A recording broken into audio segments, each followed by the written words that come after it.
बिहारी गोपीजन वल्लभ गिरिवरधारी। गोपीजन वल्लभ गिरिवरधारी यशोदानंदन ब्रज जन रंजन। यशोदानंदन व्रज जन रंजन यमुना तीरावन चारे। यमुना तीरवनचारी यमुना तीरावन चारे। यमुना तीरवनचारी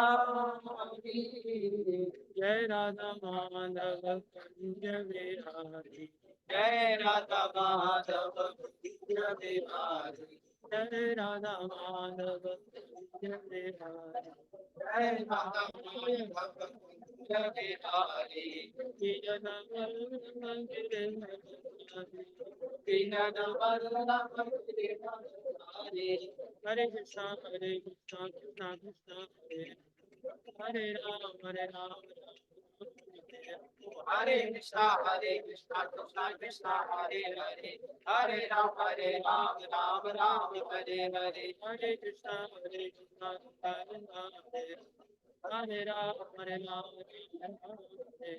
हरे कृष्णा कृष्णा कृष्णा हरे हरे हरे राम राम राम हरे हरे हरे कृष्णा कृष्णा कृष्णा हरे राम हरे कृष्णा कृष्णा कृष्णा हरे हरे हरे राम राम राम हरे हरे हरे कृष्णा हरे राम हरे कृष्णा कृष्णा कृष्णा हरे हरे हरे राम राम हरे हरे हरे कृष्णा कृष्णा कृष्णा हरे राम राम राम हरे हरे हरे कृष्णा कृष्णा कृष्णा हरे हरे हरे राम राम हरे हरे हरि बोल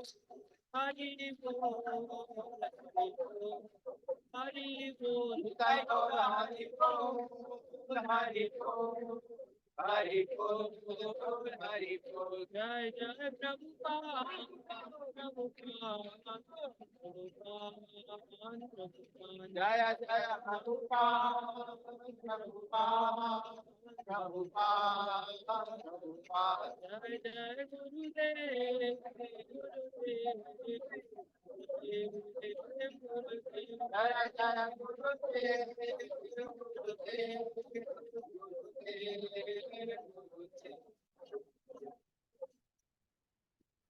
हरि नाम संकीर्तन महायज्ञ की जय। हरे कृष्ण महामंत्र की जय। श्री श्री राधा कांत भगवान की जय। श्री गौर निताई पंचतत्व की जय। लाल नरसिंह देव भगवान की जय। श्री गोस्वामी गण की जय। श्रील गुरु परंपरा की जय। जगत गुरु श्री प्रभुपाद की जय। श्री गुरु महाराज की जय। अनंत कोटि वैष्णव वृंद की जय। आप सब भक्तों की जय। ओम नमो भगवते वासुदेवाय। ओम नमो भगवते वासुदेवाय ओम नमो भगवते वासुदेवाय। ओम नमो भगवते वासुदेवाय ओम नमो भगवते वासुदेवाय। ओम नमो भगवते वासुदेवाय नारायणं नमस्कृत्यं नारायणं नमस्कृत्यं नरं चैव नरोत्तमं नरं चैव नरोत्तमं देवीं सरस्वतीं व्यासं देवीं सरस्वतीं व्यासं ततो जयमुदीरये। ततो जयमुदीरये नष्टप्रायेषु भद्रेषु नष्टप्रायेषु अभद्रेषु नित्यं भागवत सेवया नित्यं भागवत सेवया भगवति उत्तम श्लोके भगवति उत्तम श्लोके भक्तिर्भवति नैष्ठिकी। भक्तिर्भवति नैष्ठिकी। श्रीमद् भागवतम स्कंदो अध्याय 2 श्लोक संख्या 18। परम पदम वैष्णवम अनंति तत् परम पदम वैष्णवम आमनन्ति तत् यन्नेत नेतीत्यद् उत्सित स्रक्षवः। यन्नेति नेति तच्छ्रक्षवः विसृज्य दौरात्म्य अनन्य सौहृदा विसृज्य दौरात्म्यमनन्य सौहृदा हृदोपगुह्यारः पदं पदे पदे हृदोपगुह्यारपदं पदे पदे परं पदं वैष्णवम् आमनन्ति तत् पदं पदं वैष्णवानन्ति तद् यन्नेति नेतीत्यतोत्सिस्रक्षवः यन्नेति नेति तदुचिसक्ष विसृज्य दौरात्म्यमनन्य सौहृदा विसृज्य दौरात्मनन्य सौहृदा हृदोपगुह्यारः पदं पदे पदे हृदोपगुह्यापदं पदे पदे परं पदं वैष्णवम् आमनन्ति तत् परं पदं वैष्णवामन्ति तत् यन्नेति नेतीत्यतदोत्सिस्रक्षवः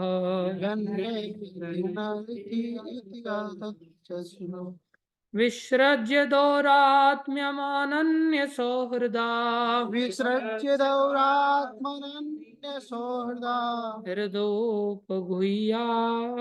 पदं पदे पदे हृदोपगुह्यापदं पदे पदे शब्दार्थ परम परम परम परम पदम पदम पद पद वैष्णवम वैष्णवम भगवान के साथ भगवान के साथ आमनंती आमनन्ति वे जानते हैं वे जानते हैं तत् तत् वह वह यत यत जो जो न इति न इति यह नहीं न इति न इति यह नहीं यह इति इति इस प्रकार इस प्रकार अतः अतः ईश्वर विहीन ईश्वर विहीन उससे वह उससे वृक्ष वह जो बचना चाहते हैं जो बचना चाहते हैं विसृज्य विसृज्य पूर्ण रूप से त्याग कर पूर्ण रूप से त्याग कर दौरात्म्यम दौरात्म्य जटिलताएं जटिलताएं अनन्य अनन्य पूर्णतया पूर्णतः स्वहृदय स्वहृदय उत्तम अभिलाषा से उत्तम अभिलाषा से हृदय उपवीय हृदय हृदय में धारण करके में धारण करके अर्ह अर्ह एकमात्र पूज्य एकमात्र पूज्य पदम पदम चरण कमल चरण कमल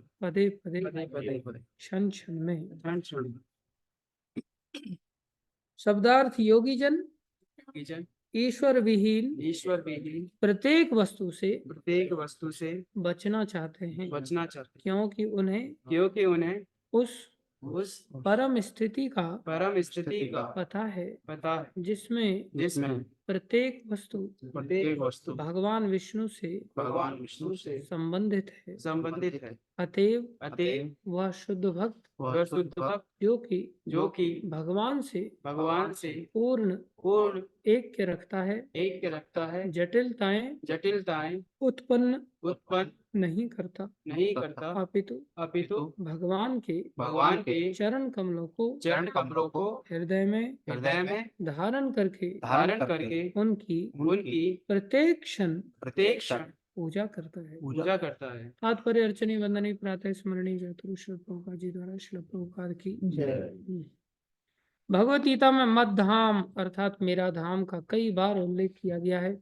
और पूर्ण पुरुषोत्तम भगवान श्री कृष्ण के अनुसार परम व्योम असीम है जिसमें स्थित ग्रह वैकुंठ या भगवान के धाम कहलाते हैं। उस व्योम में जो भौतिक आकाश से तथा इसके 7 आवरणों से बहुत बहुत दूरी पर है वहां न तो सूर्य या चांद की आवश्यकता है न ही प्रकाश के लिए बिजली की, क्योंकि ये ग्रह स्वयं प्रकाशित हैं और भौतिक सूर्यों से अधिक तेजस्वी हैं।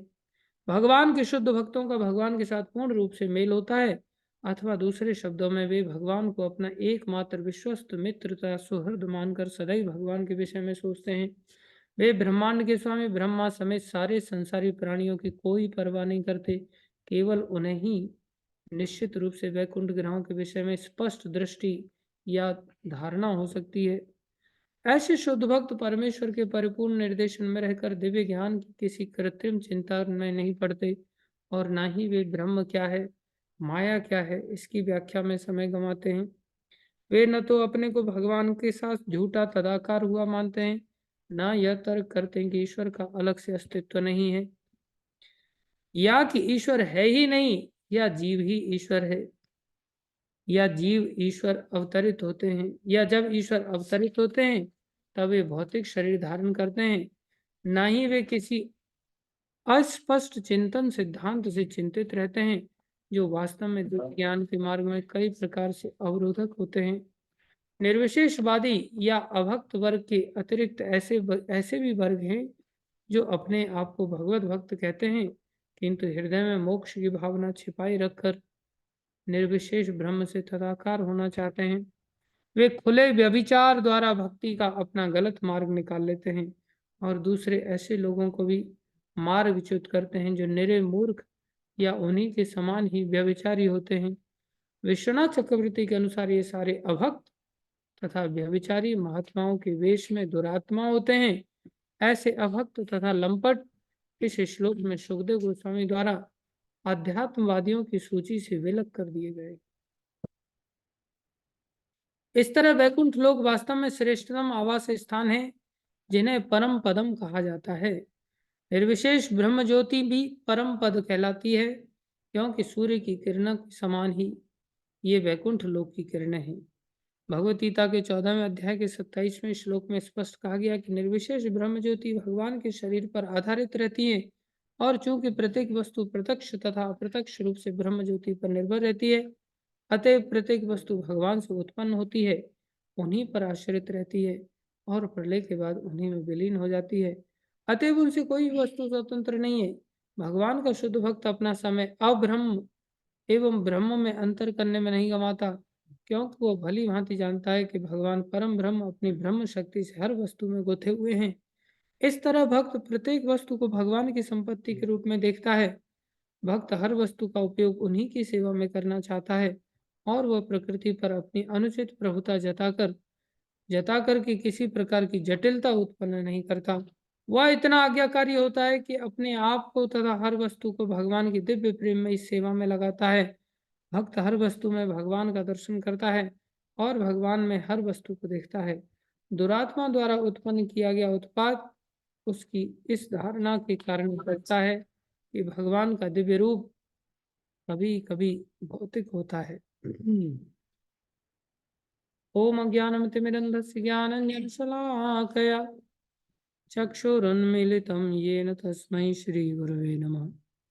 श्रीचैतन्यमनोभीष्टं स्थापितं येन भूतले स्वयं रूपकदा मह्यं ददाति स्वपदान्तिकम्। वन्देऽहं श्रीगुरो श्रीयुतापनकमलं श्रीगुरुन् वैष्णवांश्च श्रीरूपं साग्रजातं सहगणारघुनाथान्वितं तं सजीवम् सान्द्वैतं सावधूतं परिजनसहितं कृष्णचैतन्यदेवं श्रीराधाकृष्णपदां सहगणललिता श्रीविशाखान्वितांश्च। हे कृष्ण करुणा सिंधु दीनबन्धो जगत्पते गोपेश गोपीकांत श्रीराधाकान्त नमस्तुते।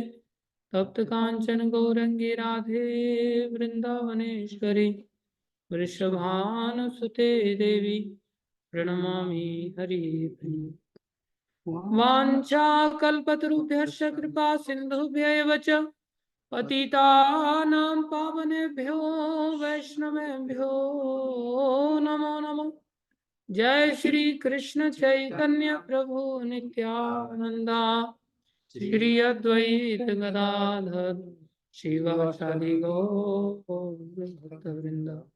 हरे कृष्णा कृष्णा कृष्णा हरे हरे हरे राम राम राम हरे हरे। हरे कृष्णा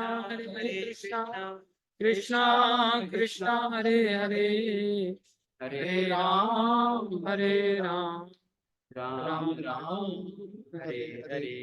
हरे कृष्णा कृष्णा कृष्णा हरे हरे हरे राम राम हरे हरे। गुरुवे गौरचंद्राय राधिकाय तदालये कृष्णाय कृष्ण भक्ताय तद्भक्ताय नमो।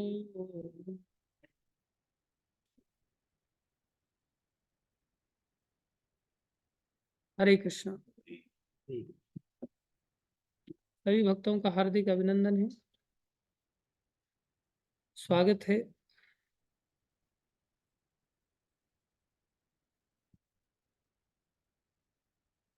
गुरु वैष्णव की दया से जो कुछ कहें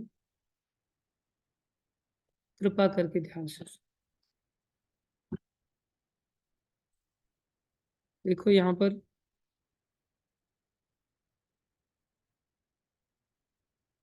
वैष्णवों के बारे में वर्णन किया है कि वैष्णव कैसे होते हैं। वैष्णव मतलब जो भगवान विष्णु के अनुयायी हैं।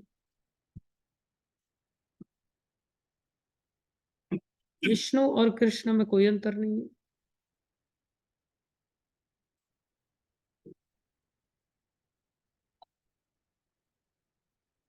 जैसे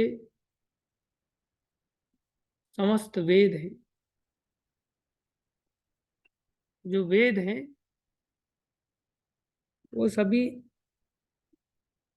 कहाँ से आते हैं? बोले वो सब भगवान से आते हैं।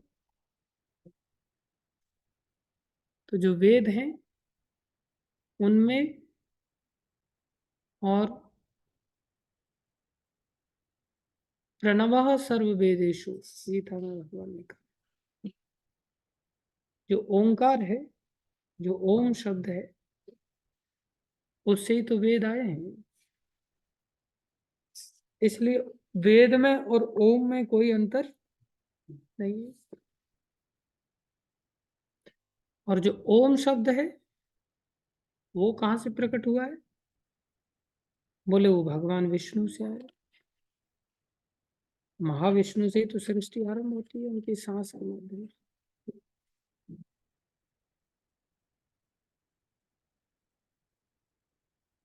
विष्णु में और ओम में कोई अंतर नहीं। और विष्णु सहस्र नाम लेने वाला एक है जो वैदिक ध्वनियों का उच्चारण करे, वेद मंत्रों का उच्चारण करे। एक है जो ओंकार की ध्वनि का उच्चारण कर ले, या कोई विष्णु मंत्रों का, विष्णु नामों का उच्चारण कर ले। तो कोई अंतर रहा? कोई विष्णु सहस्र नाम उच्चारण करे, और जो विष्णु सहस्र नाम है, जो विष्णु भगवान है, ये वैकुंठों में पाए जाते हैं।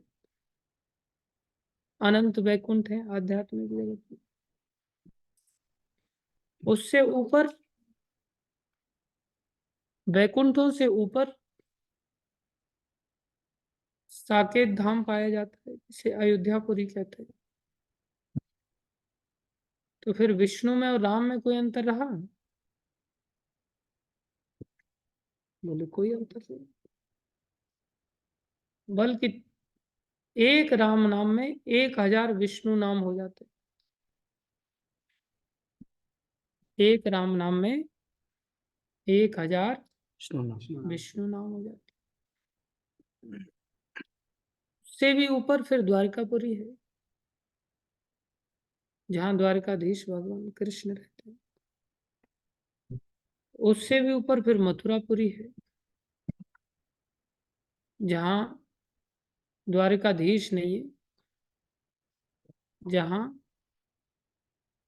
यादव कृष्ण रहते हैं, यदुवंशियों के स्वामी बनकर यदुनाथ कृष्ण रहते हैं,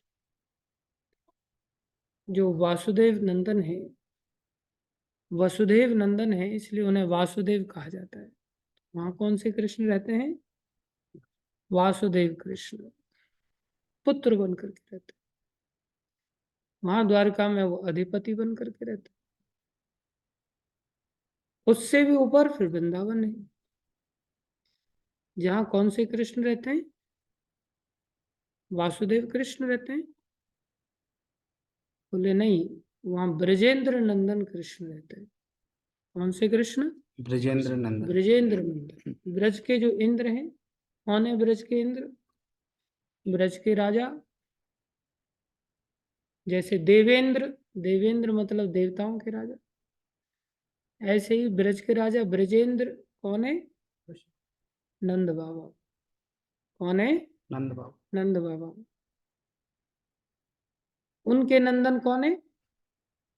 कृष्ण। ब्रजेंद्र नंदन अर्थात नंद नंदन अर्थात यशोदा नंदन। वो कहाँ रहते हैं? वृंदावन में रहते हैं। तो किसको ज्यादा ताकतवर मानेंगे आप?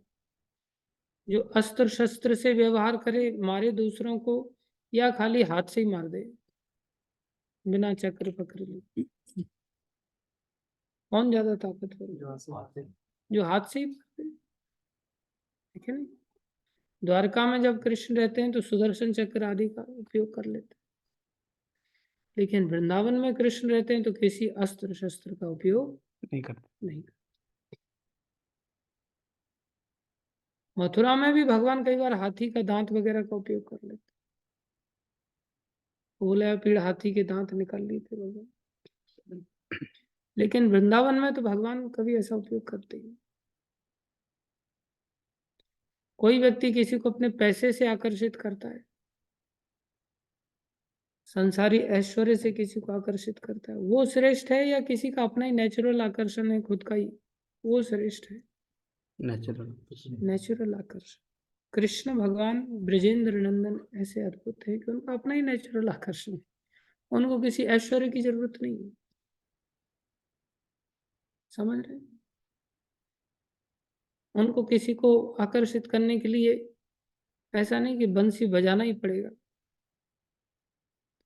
बंसी तो उनके मुखारविंद का आश्रय पाकर के खुद बजने लगती, बजाना नहीं पड़ता उनको।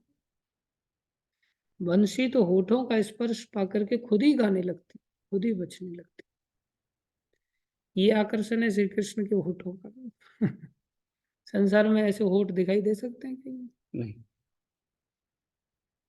लेकिन कृष्ण के हर अंग का अद्भुत वर्णन शास्त्र। तो फिर कृष्ण में अंतर हुआ कि नहीं हुआ? द्वारका के कृष्ण में और मथुरा के कृष्ण में और ब्रज के कृष्ण में अंतर हुआ कि नहीं हुआ? और हम बता रहे थे कोई अंतर नहीं। हम क्या कह रहे थे? कोई अंतर नहीं। किसमें? ओम में भी कोई अंतर नहीं, वेदों में भी कोई अंतर नहीं। वेद ओम विष्णु राम द्वारकाधीश मथुराधीश ब्रजेंद्र तनय, इनमें कोई अंतर अंतर है कि नहीं? फिर अंतर तो है। कहाँ 1000 विष्णु नाम लिए जा रहे थे, तब कितने राम नाम? एक राम। और कहाँ 3 राम नाम लेने पर एक कृष्ण नाम? कौन से वाले कृष्ण? ब्रजेंद्र नंदन कृष्ण। तो अंतर है कि नहीं है? फिर ऐसे कैसे कह दिया कोई अंतर नहीं है? अर्थात कृष्ण नाम ले लिया तो फिर वेदों की ऋचाओं को गाने की आवश्यकता नहीं। वेद मंत्रों को अलग से उच्चारण करने की आवश्यकता, अगर हमने कृष्ण नाम ले दिया तो वेद मंत्र गा लिए कि नहीं? बाई डिफॉल्ट आ गए। कृष्ण नाम ले लिया तो फिर हमने ओंकार का उच्चारण कर लिया कि नहीं? कर लिया। अलग से फिर ओ, इतनी देर मैंने हरे कृष्ण महामंत्र का जप किया, अब मैं पहाड़ी पर बैठ करके ओंकार का नाम जप करूंगा, आवश्यकता है क्या? नहीं। अगर वो कर रहा है इसका मतलब अंतर समझ रहा है कि ये अलग है और वो अलग है, तभी तो कर रहा है ना। और अलग तो है एक सेंस में, लेकिन दूसरे सेंस में जब हम कृष्ण के विद रेस्पेक्ट टू देखते हैं तब अंतर नहीं है, और जब हम वेदों के विद रेस्पेक्ट कृष्ण को देखते हैं तब अंतर है। समझ आ रहा है? लोगों को कई बार इस प्रकार से बोला जाए ना, इनमें कोई अंतर नहीं, तो कोई अंतर नहीं तो फिर तो हम ओंकार जप ही रहे ना, आप हमें क्यों बोल रहे कृष्ण जपने के लिए? अरे इस तरह से मत देखो, ऊपर से नीचे की ओर देखो, नीचे से ऊपर की ओर मत। वेद मंत्र आदि उच्चारण करने में इतना सहज थोड़ी होता है। वेद मंत्र उच्चारण करने के लिए कितनी क्लिष्ट ताकत लगानी पड़ती है, संस्कृत को समझना पड़ता है, पढ़ना पड़ता है, और फिर उच्चारण करता है व्यक्ति। कितने मंत्रों की लंबी लाइन है, अंतड़ियां ऊपर चढ़ जाती है, चिल्लाते चिल्लाते थक जाता है। इसलिए पुराने समय में ब्राह्मण लोग गाय का घी और दूध पीते थे, जिससे कि थकान ना हो।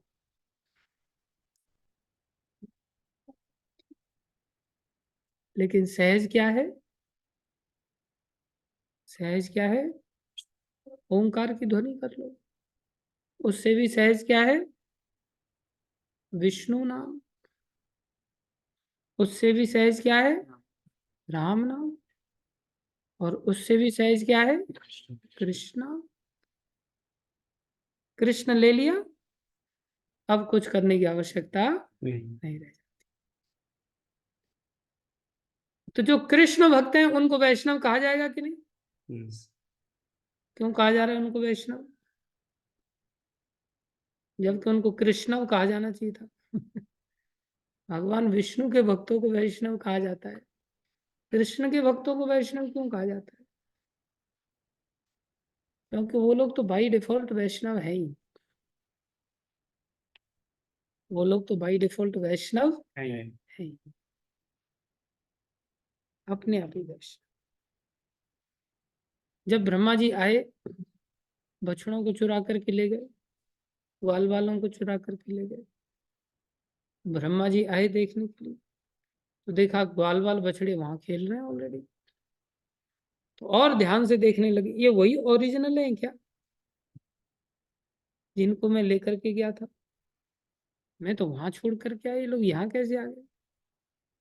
तो भगवान ने उनको बोला कि चलो अभी थोड़ा ध्यान से देख रहे हैं तो इनको दिखाई देते हैं। फिर जब ध्यान से देखने लगे तो एक एक ग्वाल वाल, एक एक विष्णु दिखाई देने लग गए। एक एक गाय के बछड़े विष्णु दिखाई दे रहे हैं, एक एक बानर विष्णु दिखाई दे रहे हैं। तो भगवान ने ये दिखा दिया कि भैया मैं तुम्हारा बाप हूं, जिसने तुम्हें पैदा किया था, याद करो विष्णु को।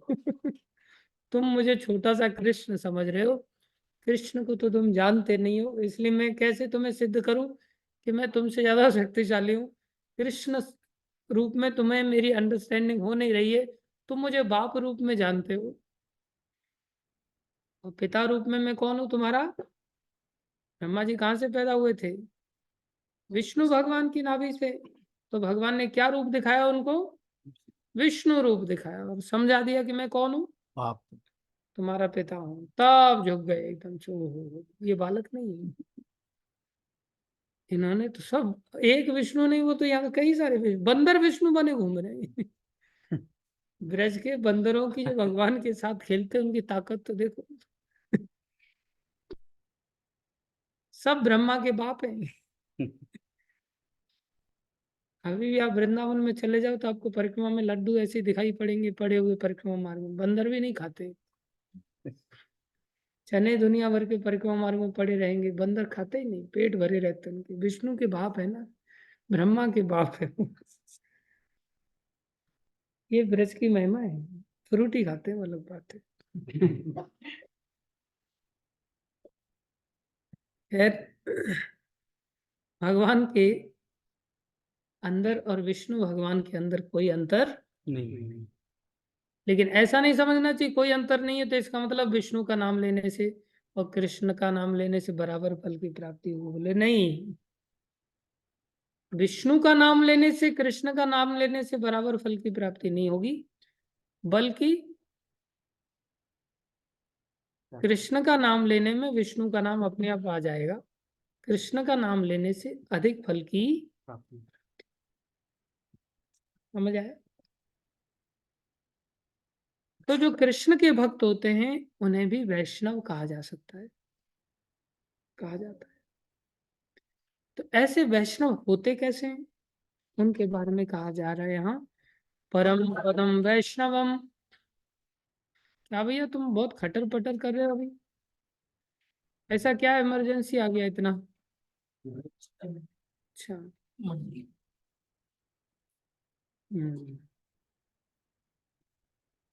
तो वैष्णव लोग कौन से होते हैं? बोले परम पदम वैष्णवम। ये वो वैष्णव होते हैं जिनको कि भगवान की परम स्थिति का पता होता है। परम पदम वैष्णवम आमनंती, वे जानते हैं। क्या जानते हैं? क्या जानते हैं? भगवान की सत्ता को जानते हैं। क्या जानते हैं? भगवान की सत्ता को जानते हैं। वो क्या देख रहे हैं यहाँ पर? देखो क्या प्रभुपा जी अनुवाद में लिख रहे हैं, योगी जन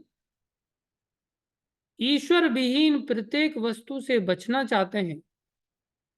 योगी जन ईश्वर विहीन प्रत्येक वस्तु से बचना चाहते हैं, क्योंकि उन्हें उस परम स्थिति का पता है। क्या पता है? जिसमें प्रत्येक वस्तु भगवान विष्णु से संबंधित है। प्रत्येक वस्तु। और जब प्रत्येक वस्तु संबंधित है तो बचना क्यों चाहते फिर? और कौन सी वस्तु से बचना चाहते हैं? बोले ईश्वर विहीन प्रत्येक वस्तु से बचना चाहते हैं। और एक और क्या करें? प्रत्येक वस्तु ईश्वर से संबंधित है, वो वैष्णव लोग हैं।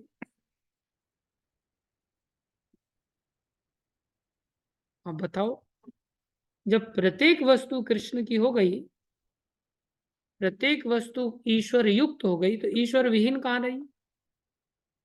भगवत विहीन कहाँ रही?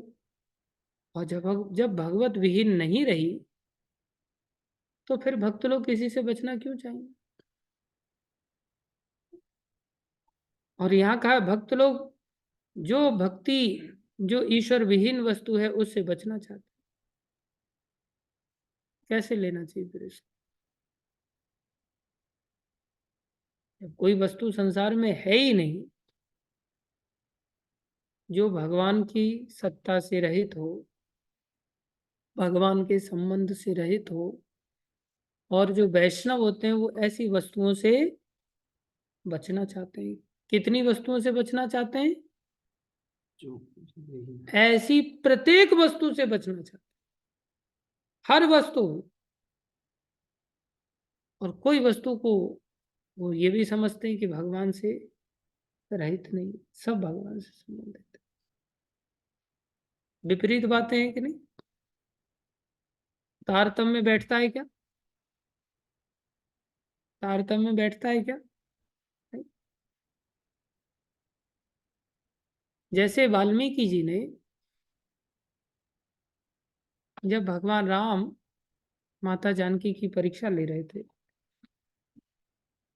पहले भी परीक्षा ली,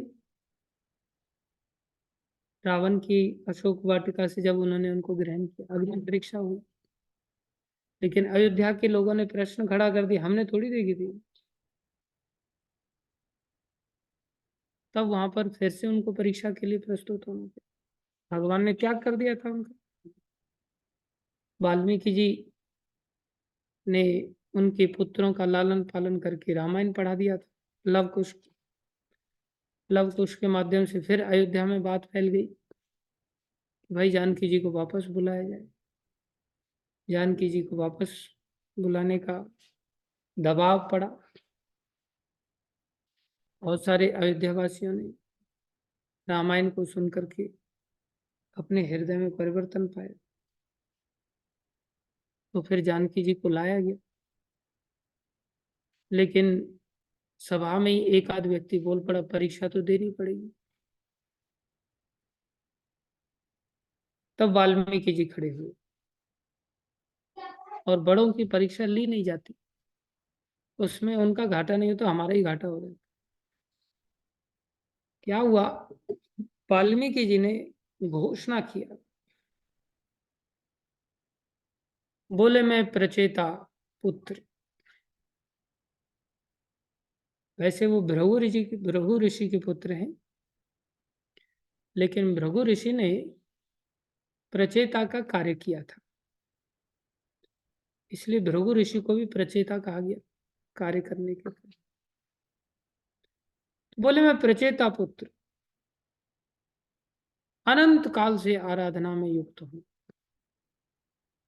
और मैंने सपने में भी पाप नहीं किया। मैंने सपने में भी पाप सपने में भी पाप नहीं किया।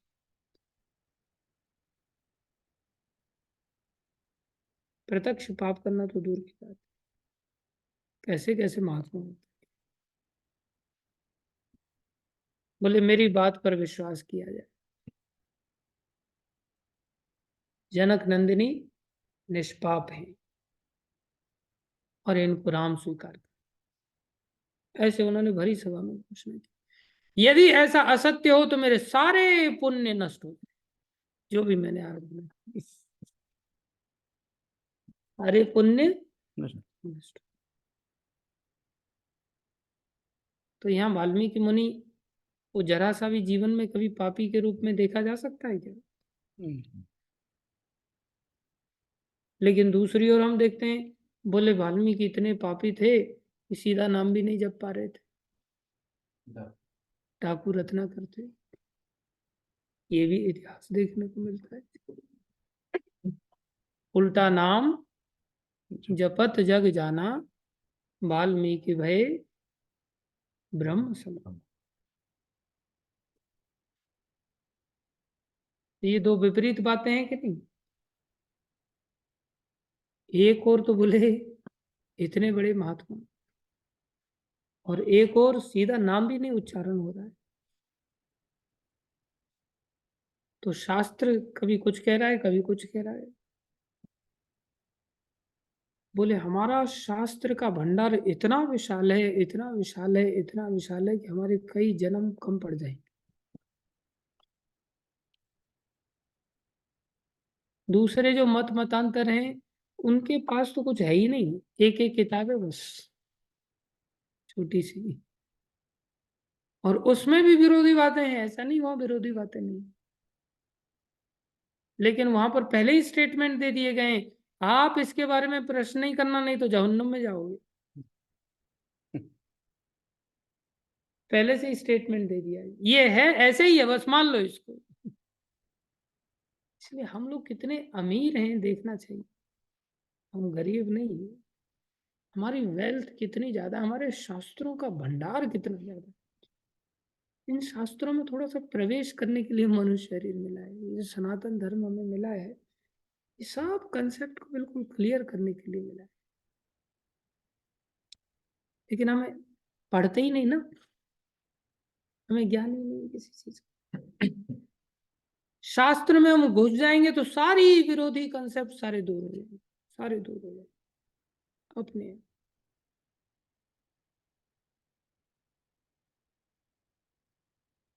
भृगु ऋषि के द्वारा जो वाल्मीकि जी की उत्पत्ति वर्णन किया, शास्त्र कहता है भृगु ऋषि ने बहुत कठोर आराधना की। भृगु ऋषि की आराधना को देख करके देवराज इंद्र चिंतित हो गए। उन्होंने अप्सरा को भेज दिया। अप्सरा को देखने से उनका वीर्य स्खलित हो गया, और वो वाल्मीकि मतलब एक प्रकार से बावड़ी, जैसे कुआं कहते हैं, बरसात हुई और उनका वीर्य उसमें चला गया। अप्सरा तो चली गई, जब उसमें चला गया तो बड़ा तेजस्वी बालक उत्पन्न। ये अमोघ होता है, वैष्णव और भगवान का जो आशीर्वाद है ये कैसा होता है? अमोघ होता है, खाली नहीं। सुंदर तेजस्वी बालक उत्पन्न, जिसे जंगली लोगों ने पालन किया, भील जाति के लोगों ने पालन किया, और जब पालन किया तो थोड़ा असर तो आ गया ना। कैसा असर आया? बोले जैसे शेरनी का बच्चा अगर गीदड़ों के बीच में पैदा हो जाए, बजाय दहाड़ मारने के लिए वो रोने लगता है, वो रोते ना गीदड़ लोग रात को, तो ऐसे रोने लग जाते। ये तो संगति का प्रताप है, ऐसा ही हुआ। लेकिन जैसे ही फिर से भक्त सानिध्य प्राप्त हुआ, नारद जी का सानिध्य प्राप्त हुआ, पता चले अरे मैं तो शेर हूं, मैं कोई गीदड़ थोड़ी हूं। जैसे कोई भी व्यक्ति किसी रूम पार्टनर के संपर्क में आता है और वो देखता है चादर हटा करके सुबह में, अच्छा ये सो रहा है, तो उसके मन में क्या विचार आएगा? मैं भी सो जाता हूँ। तुरंत आएगा कि नहीं? अपने आप विचार आ जाएगा, मैं भी सो जाता हूँ। और वो चादर तान के सो गया। दूसरा वाला जो पार्टनर है, अब उसने देखा, जब उसने उसको देखा, अच्छा ये सो रहा है, उसके मन में क्या आएगा? मैं भी सो जाता हूँ। वो भी चादर तान लेगा। ये होते लाल नेमी काल नेमी। हमारे पास भी ऐसे सैंपल हैं। वो उसको देख करके सोता, उसको देख करके सोता, उसको देख करके सोता, उसको देख करके सोता। और क्या होता पता है? जग भी जाएंगे ना, तू जा बाथरूम में। कितना बड़ा त्याग तपस्या देखो। तू जा बाथरूम में। क्या हलवा बट रहा होगा वहां भी ऐसा कहीं तू खा ले, ऐसा कहेगा कोई व्यक्ति? नहीं। कोई नहीं कहेगा। नहाने को लेके तू जा बाथरूम में, वो कहेगा तू जा।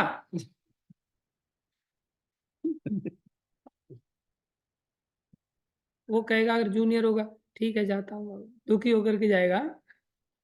जूनियर होगा तो जाना पड़ जाएगा दुखी होकर। जबकि सीनियर को तो खुद से ही जाना चाहिए था, पहले उसको अपॉर्चुनिटी ग्रैब करनी चाहिए थी। लेकिन ऐसी संगति का प्रताप हो जाता है। ऐसे लोगों को बोल दिया जाए ना, तुम वहां मत सो, इधर आ जाओ, हमारे पास सो जाओ भाई, बोले नहीं नहीं नहीं। वो बस जैसे ही हटाएंगे तो, अच्छा ये उठ गया, हे भगवान, ये और उठ गया। अगर उठा हुआ देखेंगे तो उसका भी फर्क पड़ेगा कि नहीं पड़ेगा? हो सकता है आदमी 2 घंटे बाद उठेगा, लेकिन किसी दूसरे को आस पड़ोस में उठा हुआ देखेगा तो अपने आप ही उठेगा कि नहीं उठेगा? ये किस चीज का प्रताप है? संगति का। संसार में हम घर मकान दुकान से आसक्त लोगों के साथ रहेंगे और चादर हटा के देखेंगे, अच्छा ये तो घर छोड़ नहीं रहा, मेरे को क्यों बोल रहे हैं? ये छोड़ेगा तो छोड़ूंगा, नहीं तो नहीं छोड़ूंगा। हम एक दूसरे को आसक्ति वाले संसार में देखने के कारण हम भी आसक्त हो जाते हैं। जब विरक्तों के साथ रहते हैं तो कैसा भाव आएगा? विरक्ति का भाव अपने आप आएगा।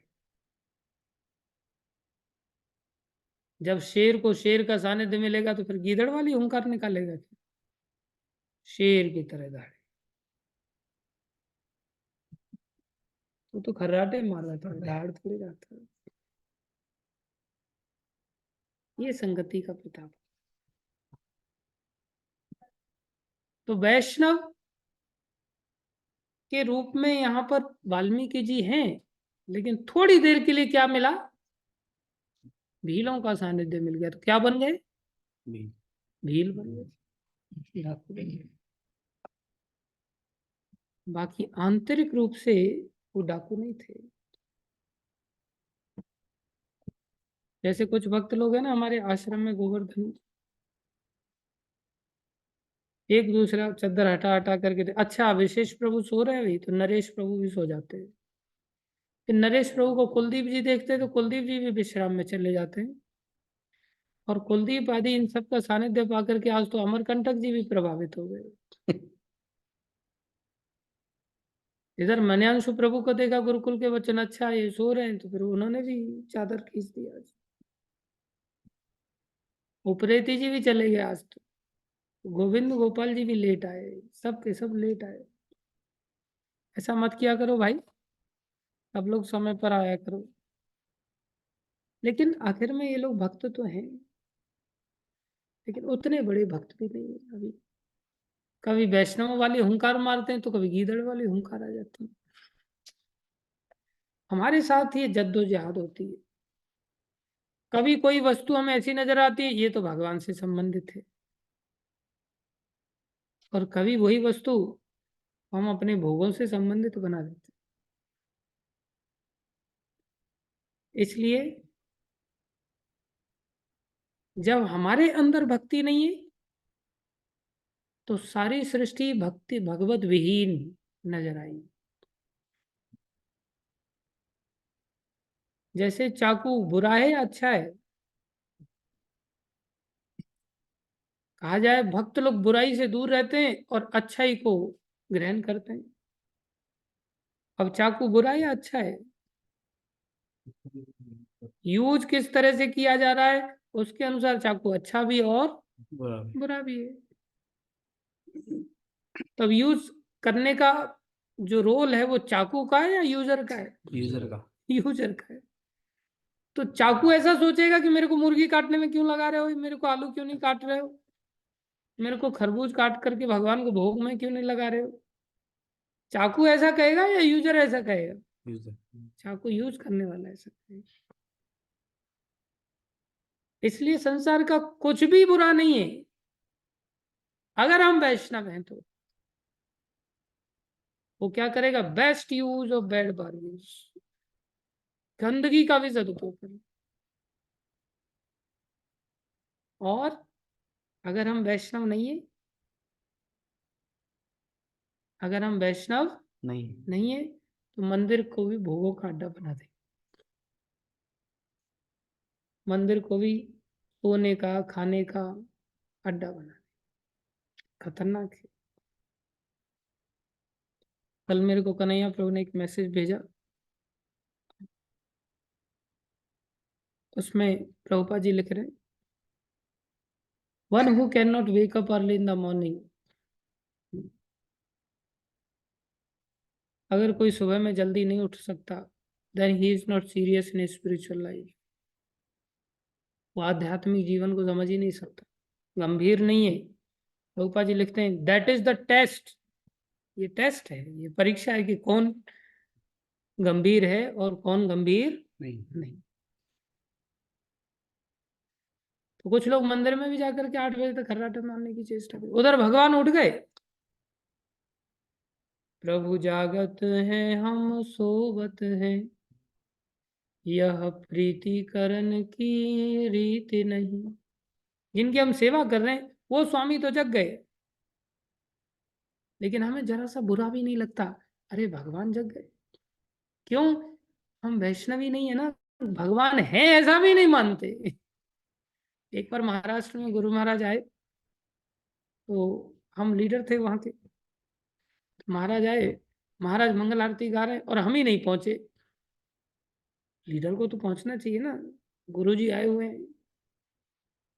और हम जब आरती शंख बज गया, चालू हो गया, तब अंदर से बड़ी, ऊपर से दे तब शंख बजा, तब उठे हम, जैसे शंख से भगवान को उठाया जाता है एक प्रकार से दर्शन खोलने के लिए, ऐसे हम उठे शंख ध्वनि से। तो अंदर से बड़ा बुरा लगा, क्योंकि गुरुजी को लेकर के ऐसा कैसे सोच सकते थे कि गुरुजी है ही नहीं, गुरुजी तो साक्षात रूप से आए हुए हैं। तो अंदर से इतनी आत्मग्लानि होने लगी, अरे यार महाराज इतनी अवस्था में उठ करके आरती गा रहे और हम अभी तक उठ नहीं पाए, धिक्कार है। फिर दूसरे दिन अपने आप ही उठ गए और पहुंच गए, लेकिन पहले दिन जब लेट गए तो महाराज ने ऐसी दृष्टिपात की, तो आंखें मिलाना मुश्किल हो गया। लेकिन भगवान के पास तो हम 9 बजे आ जाते हैं सीधे, और बराबर आंखें मिला लेते हैं।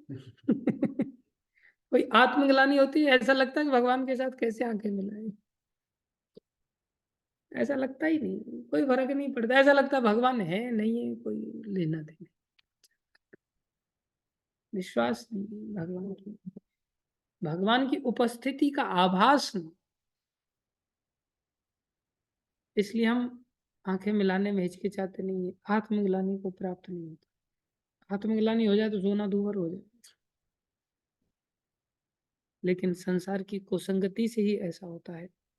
जब हम भक्तों की संगति करें, एकमात्र उपाय है क्या? भक्तों की।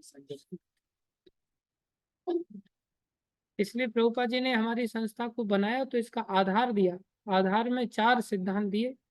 उन्होंने कहा बुक्स आर द बेसिस। वैष्णव के लिए बनने के लिए आधार क्या है? बुक्स, किताबें आधार है। हमारा कितना बड़ा साम्राज्य है इन किताबों का, ग्रंथों का, जो हर कंसेप्ट को क्लियर करने का। Books are the basis. और जब किताबों के आधार पर हमारे सारे संशयों का नाश हो जाता है, तब हम इस रास्ते पर चल पड़ते हैं। तो दूसरा सिद्धांत हमारे जीवन में आ जाता है, उसे कहते हैं प्योरिटी इज द फोर्स। कौन सा? प्योरिटी। हमारी जीवन में सत्ता शुद्ध हो जाती है। हम खुद शुद्ध हो जाएंगे तो हर चीज को शुद्ध रूप में उपयोग में ला पाएंगे। हर चीज को हम यूटिलाइज करने की सामर्थ्य हमारी। आज हम खुद गंदे तो हर वस्तु हमें ईश्वर विहीन दिखाई देगी। और अगर हम खुद अच्छे बन गए तो सुअर को भी यूज के रूप में देख पाएंगे। सुअर का भी अपना उपयोग है। हर चीज का उपयोग है, हर चीज का उपयोग देख पाएंगे। ये भगवान की सृष्टि में भगवान ने इसको किस लिए बनाया है? जब हम गंदे हैं तो क्या सोचेंगे? गंदे हैं तो क्या सोचेंगे? सुअर को तो हमें खाने के लिए बनाया है, इसलिए मार के खा जाए। नहीं, हर जीव का उपयोग है सृष्टि का। सृष्टि को बैलेंस शुद्ध होने पर पता चलेगा। इसलिए फिर तीसरा स्तर है, उसको कहते हैं यूटिलिटी इज द प्रिंसिपल। तीसरा स्तर क्या है? Utility is the utility. पहला क्या है? Books are the basis. Books are the basis. Second, purity is the force. Purity is the force. Third, utility. जैसे ही प्योर हो जाएंगे यूटिलाइज करना चालू कर देंगे। हमारी भारतीय संस्कृति में लोग यूटिलाइज अच्छा कर लेते चीजों को। Utility is the principle. हमारा टी शर्ट अगर घिस घिसा जाए, फट जाए, तो लोग उसको पोंछा बना देते, फेंकते नहीं। और उस पोंछे में भी घिस घिसा जाए तो उसको गोल करके बरसात के समय में पाइप बंद करने में लगा देते।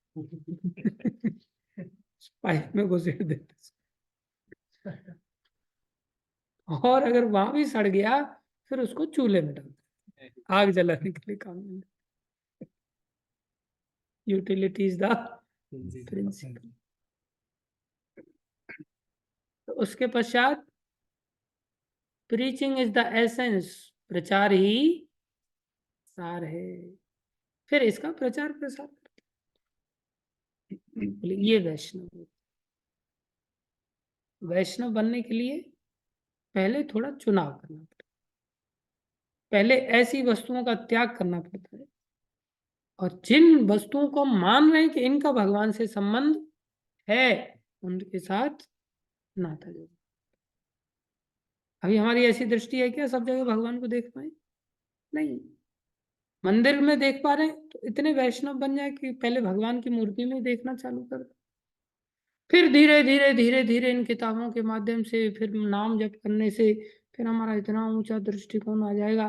काले चोर को भी देखेंगे, उसको भी देख करके बोले इसको भी यूटिलाइज किया जा सकता है। इसको भी भगवान ने क्षमता दिया है। क्या क्षमता दिया है? ये रात को जग लेता है। ये रात को जग लेता है, सोता नहीं। उसको प्रचार करके क्या सेवा में लगाएंगे? तो जाकर के रात को द्वारपाल का काम करने का, वॉचमैन बन जाओ, तो सेवा लगा दे। नहीं, चोरी करनी है तो चोरी की भी सेवा लगा देंगे। चोरों के घर में चोरी करो, कोई बात नहीं। नास्तिकों के घर में चोरी कर करके ले आओ, कोई बात नहीं, सेवा लगा दे। ये भक्त की क्षमता। संसार में कोई भी वस्तु ऐसी नहीं है जो भगवान से संबंधित ना हो, और कोई भी वस्तु ऐसी नहीं है उस भोगी व्यक्ति के लिए जो भगवान से संबंधित हो। परिणाम नारकीय जीवन होगा, आवागमन का जीवन। हमें अपने जीवन में शास्त्रों के द्वारा इस तारतम्य को समझना है। और अपनी चेतना को रेज करने की चेष्टा। ठीक है, थैंक यू। भागवत महापुराण की जय, श्री प्रभुपाद की जय, श्री गुरु महाराज की जय, अनंत कोटि वैष्णव वृंद की जय, आप सब भक्तों की। सब लोग